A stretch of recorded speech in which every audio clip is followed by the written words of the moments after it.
Hey everybody, Hello there. welcome back to our Week 8 recap for Here we Week go. 8 of the NFL season. So, Yeah. we have Minnesota traveling on a short week to the Los Angeles Rams. The Rams look all the way back, dude. They looked really good this game. Yeah, with Puka Nacua and Cooper Kupp both in there. Just score every quarter. That's all you gotta do. Yeah. Minnesota putting up 20 on pretty much short notice was, I'm not gonna lie, it was kind of impressive, but Yeah. it looked like they had that initial burst of energy, and then they kind of just petered out. They only scored 6 points the rest of the game after that first quarter. So, yeah, the Rams look like their offense looks like they're all the way back. They could finally move. They finally have a functional offense now. Especially with Kyron Williams still running the rock, dude. Like he's great. And Puka's looking like the wide receiver 1 over Cooper. I don't know. I think the Rams system kind of just they'll feed both of them. Well, they're trying to trade Cooper. Rumors. All right. And then next, we probably got the most surprising result of the week. Baltimore traveling to Cleveland and losing 24-29. Famous Jameis. Famous Jameis, man. Jameis Winston beat Baltimore. Famous Jameis, second half adjustments. Cleveland won. Cleveland won off those second half adjustments. So They did. Baltimore still giving up those fourth quarter leads, dude. Those second half leads, dude. Like, I don't know what they keep doing.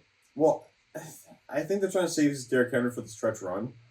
And I think the problem is that they're just not giving him enough carries in the beginning. Like, first quarter, like, Derrick Henry should at least be scoring a touchdown. Yeah. They get him in the end zone. Well, Baltimore just traded for Deontay Johnson, so that'll add some pieces to their offense. Yeah. I think he's going to... Deontay Johnson's probably going to be more of like an outside guy, I think. Yeah, I think so, too. I think they probably have Zay just in the slot, and then I don't know. Rashad's probably going to still play the outside. I don't know. Deontay Johnson being added to that offense definitely adds a... Yeah, it definitely makes it so they can do 3 wide receiver sets. I don't know if they're just going to do 2 slots. I don't know. It's going to be interesting. But Cleveland still is just like... Look, you could have a desperation win. Mm-hmm. The long-term prospects of Cleveland are still very, very promising this year. It's just not... Like, I love that Nick Chubb's back. Nick Chubb, like, makes his team fun to watch. It makes him easier to root for. And I just don't know how many... I don't know how many legs Cleveland has. You know I what I don't mean? know either. They're a weird team right now. They're in a weird position. All right, next we got Philadelphia traveling to Cincinnati and winning 37-17. Cincinnati, man. When are you going to actually give Nick Sirianni his flowers? When are you going to say he's a good coach? What, he beats a better team? Because apparently Cincinnati's not that good. They've only been consistent. Under, Yeah, until they make Nick playoffs. Sirianni. Until they make playoffs for the Super Bowl. I mean, hey, sometimes things just happen. Like, you know, people just get upset with each other and they just can't really vocalize things. But it seems like Saquon was a great ad for Philadelphia because he seems to be a great glue guy to keep this whole team together. And if I was Saquon's probably like the best addition that's non-quarterback, non-receiver. Best weapon addition. Yeah, he's been great in Philadelphia. He's been an absolute slam dunk. Jalen Hurts kind of vultured all of his touchdowns with 3 rushing scores, like touch pushes. That play is undefeated, dude. Yeah. That play's still so good. In Cincinnati, the woes continue. The offense just can't stop anybody. The defense. The offense can't stop anybody. The defense can't stop anybody. Yeah. It just can't stop anybody. The defense just, Joe Burrow, literally Joe Burrow and Jamar Chase every day on the offense. Oh, How dare you? all right, next we got Tennessee traveling to Detroit and just getting embarrassed. Like, there are some bad. Yeah, like I actually felt bad for Tennessee this game. It's like, what Detroit? What did Tennessee do to you? Like 52-14. They got nice and they didn't score in the fourth quarter, but they could have probably scored 60 points. Either. Yeah, and then Tennessee was like, "Yes, it's over." Yeah, Tennessee's We done. need to talk more about that game, but yeah, Tennessee's done. Next we have the New York Jets traveling to the New England Patriots and losing 22-25. 18 points in the second half is rough, dude. Yeah, dude. Like they blew this and Jets just gave it up. Yeah, Jets just kept kicking field goals, kept settling, and it just ended up biting them in the butt. I think we need to be honest with ourselves, and this might be Rodgers' last year. I think the Jets something like I think the Jets want this to be his last year too. I think the Jets are going to be like, yeah, let's just blow it up, trade everybody, get rid of everybody. Why else you get rid of your head coach? Just get rid of everybody. I would get rid of everybody. I would just say Jets. Right, just let's start over. We tried to do this New England. Not New England. We tried to do the San Francisco 49er way. Didn't work out. Yeah. Well, the problem is the owner. It's just the ownership, dude. It just doesn't. It's too bad. Rodgers has probably the most interesting Hall of Fame career of all time. He does. One Super Bowl. He's been statistically great for all these years, and he only has one Super Bowl. Yeah. One. He's been close a lot. He has been. Literally, he was percentage like a few single digit percentage points away from actually making the Super Bowl. The NFC Championship's that probably haunted him for the rest of his life. Yeah. Dude. That was so heartbreaking. All right. Anyway, Arizona. New England pulled out a frustration one, I They guess. did. Arizona and Miami. Arizona won 28-27. Almost exactly what I said was going to happen was going to happen. I thought Arizona was going to pull it out slightly. They've been playing together for a long time, so I had good chemistry. Second quarter, obviously, or second half, showcased that beautifully. And Tua came out rusty, like you said. What team came out rusty? What's Miami's record now again? Miami is 2-6. All right, actually, I think they might be 2-5. They might have an early bye. Yeah, Miami's 2-5. Still not great. Not great at all. They're done. Yeah, 2-5. this is just 2-5. looking bad. I mean, they're injured. The Cardinals are playing like a team. They could try ripping off wins, but we'll see. I don't. Their playoff chances are hanging on. Yeah, by like they're on life support right now. Yeah. And whereas the Cardinals, they're in it. Yeah, they are. NFC West is wide open. They're in it. Next, we got Green Bay and Jacksonville. Green Bay winning 30-27. Jordan Love is injured in this game. Yeah. Didn't look great. Well, that's why I picked Jacksonville too, because I thought Jordan Love was going to be out. Well, I knew Jordan Love was going to play, and he went out mid-game for me and lost me a fantasy game. So thanks, Jordan Love. Appreciate it. You were great. You were a great ad for a few weeks, Yeah. but man, okay, I guess it's probably over. Jacksonville just needs a hug right now, man. What's going on with Jacksonville? They're done.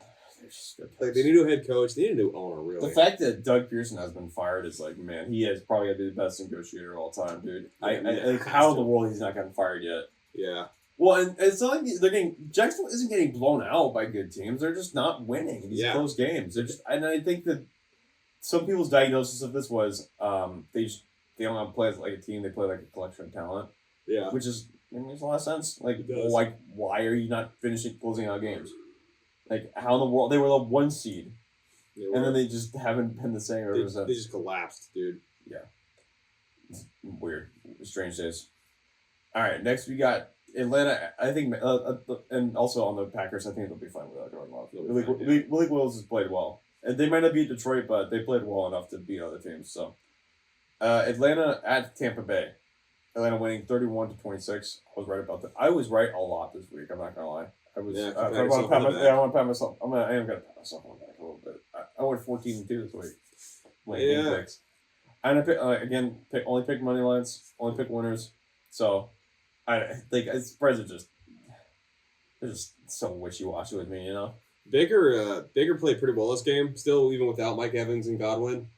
But Atlanta, I think they just be able to pull it out better. Atlanta is just their offense is starting to really click. Their defense needs some work though. Kirk Cousins is finally starting to unlock Kyle Pitts, Yeah. which is scary because the fact that if they have Darnell Mooney, Drake London, Kyle Pitts, Bijan Robinson, all these names names in the ether, all this collection of talent starts to matriculate and it actually starts to click. Matriculate, is that what you just said? Well, yeah, because they need more points. They need more Matriculate. production. Yeah. No, matriculate. That's a word. Is it really? Oh. Well, anyways. Yeah, I'm not gonna. But I got an A+ in English. You got a C. Okay. Oh, I don't want to hear from you. How do you? That doesn't mean in what grade? Okay. Anyway. Senior year, dude. Anyway, it just I feel like Atlanta's poised for they're poised for a really good second half. I would have loved to have seen this game with Chris Godwin and Mike Evans in the fourth though. Yeah. Nice. I feel like we got robbed a bit of a situation right there, but Yeah, and it just sucks traveling with Yeah. Godwin. He's got like his legs just spun around. It was just heartbreaking. I think Tampa Bay's going to be fine. They have a pretty easy schedule towards the later half of the season. And Atlanta, I think Atlanta's just they'll be fine too. No, they just keep clicking. Their defense needs some work though. Well- They keep letting off situational gains. Well, these teams feel kind of the same, don't they? Atlanta's got more offensive pieces. They are totally different teams. Atlanta's got more offensive pieces.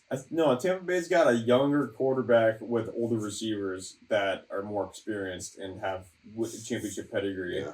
With alongside a whole stable of running backs that are young and know how to run the football. Whereas Yeah. Atlanta has a veteran running back, like a stud running back, a stud receiver, stud tight end, speedy second option at Darnell Mooney, and a veteran quarterback. Like they're not dissimilar, but they're not entirely the same. Yeah. All right. Next we got Indianapolis at Houston, and Indianapolis lost 20-23.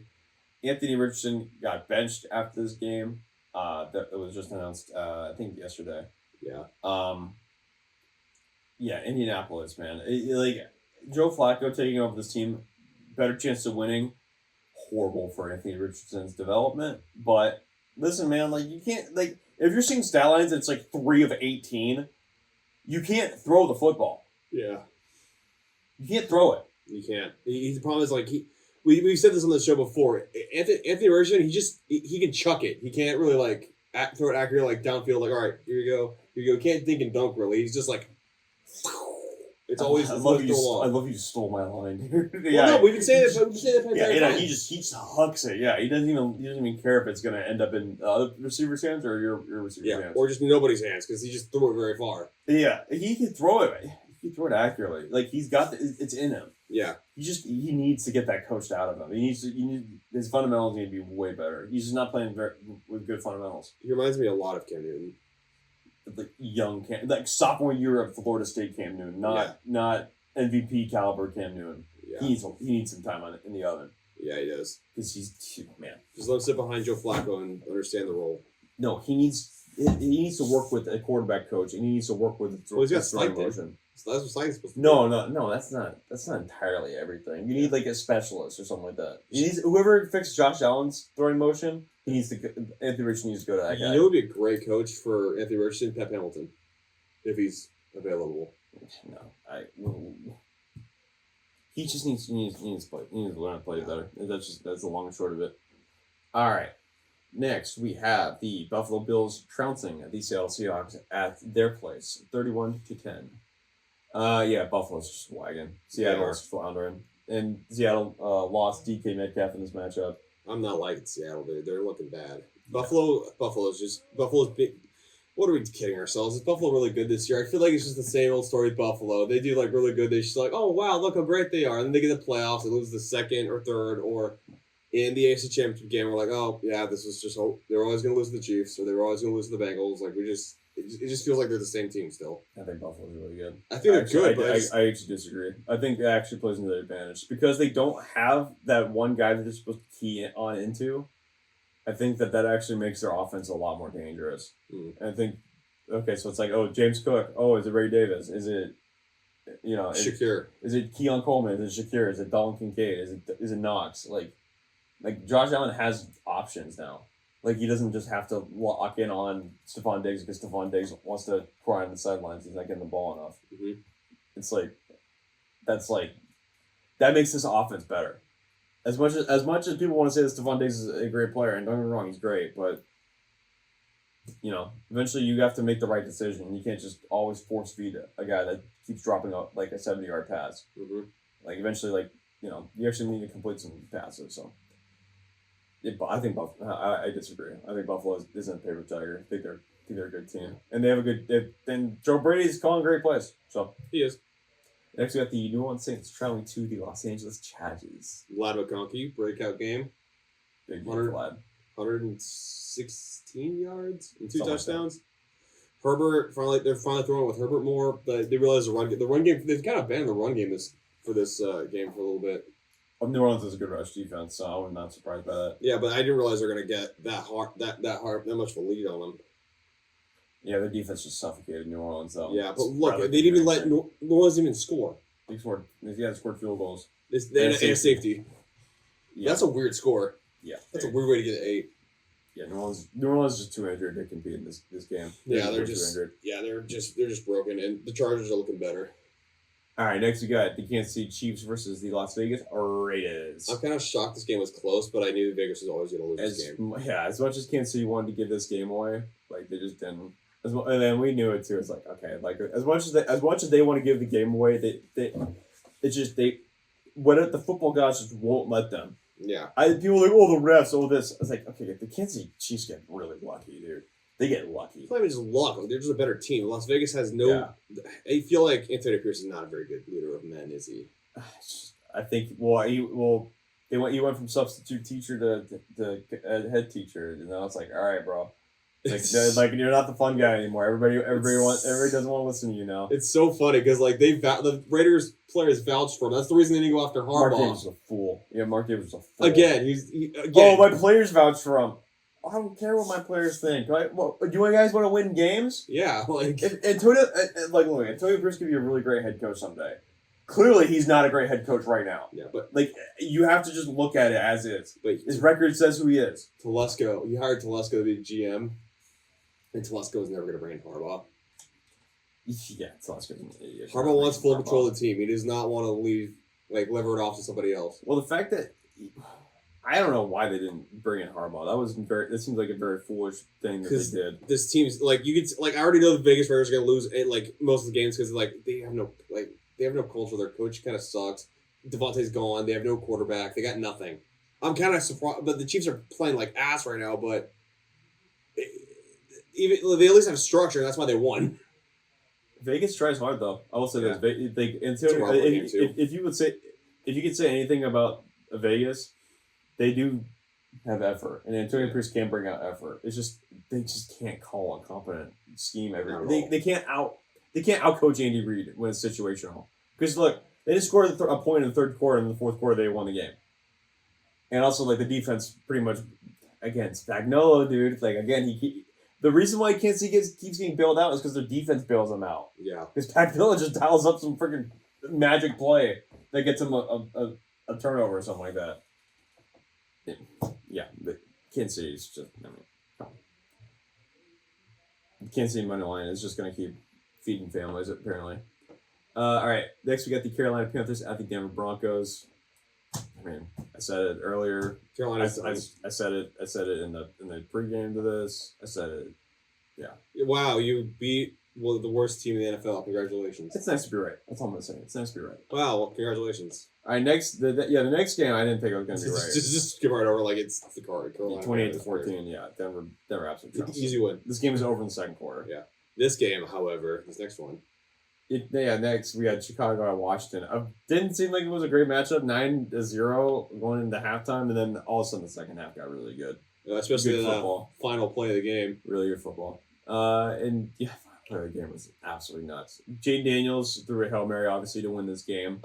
With one of the Bears players, Stevenson, taunting the crowd. And then batting the ball to the guy for a touchdown. I mean, hilarious. Is there any other reason why you wouldn't cut a guy like that? You can say sorry all you want, man, but you just cost everybody the game. Hey, look, he owned up to it. That's important. Well, I know, and then it was a team effort. It's a team effort. Okay, you can rely on team effort. Okay, but eventually, I hope the locker room absolutely ribbed him though. Because that's a bad one, man. That's a bad one. Both promising quarterbacks. Team was a slugfest. Yep. Good game up. Well, kind of a slow game up until the end. Amazing ending for that game. Yeah, amazing. The fourth quarter was great for that game. Yeah. All right. Next we got the Dallas Cowboys versus the San Francisco 49ers. San Francisco Invitational. I didn't even predict it. I didn't predict a score for this one. Denver, Pittsburgh, or Kansas City. They're gonna win. Come on. This was an easy one. I mean, the score is a little close, but again, look at it was already 26-10 going into the fourth quarter. Again, it's just Dak fucking empty calorie yards again. Well, I'll say this: Dallas was playing well in the first half, and San Francisco just wasn't playing very well in the first half, and then they turned it on. Dallas is embarrassing. Dallas finds just new ways to lose games, and they find new ways to pad stats in the fourth and not have any. So they scored 2 touchdowns in the fourth quarter, and I'm like, they're gonna lose. They don't have enough time on the clock. They're not calling the right plays when they need to. Yeah, Andrew McCarthy just lets a clock run, dude. Have you ever noticed that? It's a mess. Yeah, this team's Dallas is not going anywhere. Mike McCarthy still has the worst time management I've ever seen. Move those 2 quarters into the first and second quarter, okay? Then you have 24. This game would be 24-6 if they scored all those points in the. Call those plays in the first quarter, the Yeah. first half. Why are they not calling those plays in the first half? Because Why is CeeDee Lamb not seeing the ball 50 times a game? Well, He's the only option you got. Jalen Tolbert is a good in spots. yeah, but that's about it. Zeke Elliott is not the same player. He's not. He's Rico Dowell is the more explosive option. Why is he not seeing the field? well, it's not even that he's also explosive option. Like he's kind of a mid option, really. Well, he was out with illness for this one, so I would have liked to have seen him play in this game. But even then, still, it's like nobody is just. This team is just not inspiring anybody. It's not. And San Francisco was battered to hell this Yeah. game. They were all injured up and down the. I mean, Roster. no, well, Vic Pearsall seemed to have stepped in that role pretty good for IU. Oh, Debo went out this game a little bit later. Yeah, but San Francisco is just they're a better coach. That's just all you need to know. A better coach, and they're not a mess. Kyle Shanahan just has Mike McCarthy's number. And their owner doesn't get involved in the GM business. Oh, Dallas. Oh, Okay, gosh. next we have the New York Jets, or the New York Football Giants versus the Pittsburgh Steelers. This was a game. Giants still got some sacks on Ross. Ross is clearly the better option than Fields, I guess. Man, I really don't know what to make of these Giants, man. They're so frustrating. It's like they have the ingredients to be a solid team, and then they just have this guy named Daniel Jones that just finds ways to lose games. Well, he can't make those throws. He can't make those routine throws in the NFL. It's not that he's like not functional. He just doesn't make the play to win games. He doesn't. He never makes the play to win the game. He's not a it's game always changer. just this. It's always like, oh, this play could definitely be a game-changing play, game wrecker. Nah, Malik Neighbors 5-yard out. Yeah, he's not a good Oh, quarterback. Tyrone Tracy is absolutely bulldozing teams. That's not getting to him on the Yeah. goal line. If I were the Giants, I would really consider finding a good quarterback. And their deal's not bad. I mean, your team moved up. Could you imagine the New York Giants with Jaden Daniels? Yeah, to be way better. Who cares about Malik Neighbors? Who cares about getting Malik? No, they wouldn't have Malik Neighbors. They'll get Shador next season if they're wise, but I doubt they are. Yeah, they are. If there's a bet for the New York Giants to draft a quarterback next year, put all your money. Jackson Dart, $10. Okay, don't listen to me. This is financial advice, but I put a substantial amount of money on the New York Giants drafting a quarterback. Jackson Dart. Like, They come would. on, They like, would. come on. They're paying them $40 million for 18, Sucking. 18 points Yeah, for their kicker to outscore him. Not good enough. it's not. Not good enough. Meanwhile, Pittsburgh just keeps chugging. Yeah, did they even score a touchdown on the Giants? I don't even remember that. Are those all kicks? They might all. I don't know. Who cares? Even if they weren't all. Yeah. Even then, you're paying. Daniel Jones is supposed to be your starter, and he's only giving you 18 points. He hasn't really averaged any like high scoring amount of points. You've given him all. He's been the New York Giants quarterback for almost 7 years. You know that, right? Oh right? my gosh, you're right. It's been that long already? Yeah. Yeah. No, he's drafted in 2019. No, he wasn't. Daniel Jones? Daniel Jones was 2017. He was 2019. He was not 2019. He was 2019. Remember, he went with Nick Bosa. He won.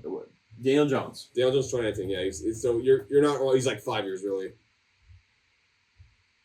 27. You're younger than me.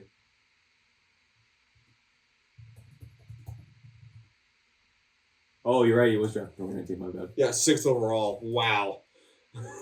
remember That was a bad class. I remember the night when they had that draft, and they picked him, and you The and I were only laughing. quarterback worth a crap in that class was Kyler Murray. That's Josh Hines Allen.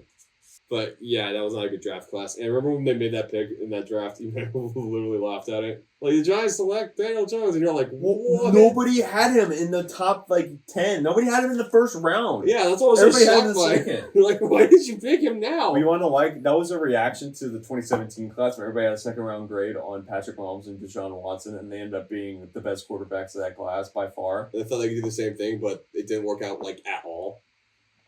Who else was drafted in the Deshaun Watson in the home class? Trubisky. And who else? Someone else was. You're right. Someone good, I thought. I can't remember. All right, whatever. That happened years ago. We're rambling now. Anyways, All right, anyways, that was our week 8 recap, everybody. We'll see you next week. have a good one.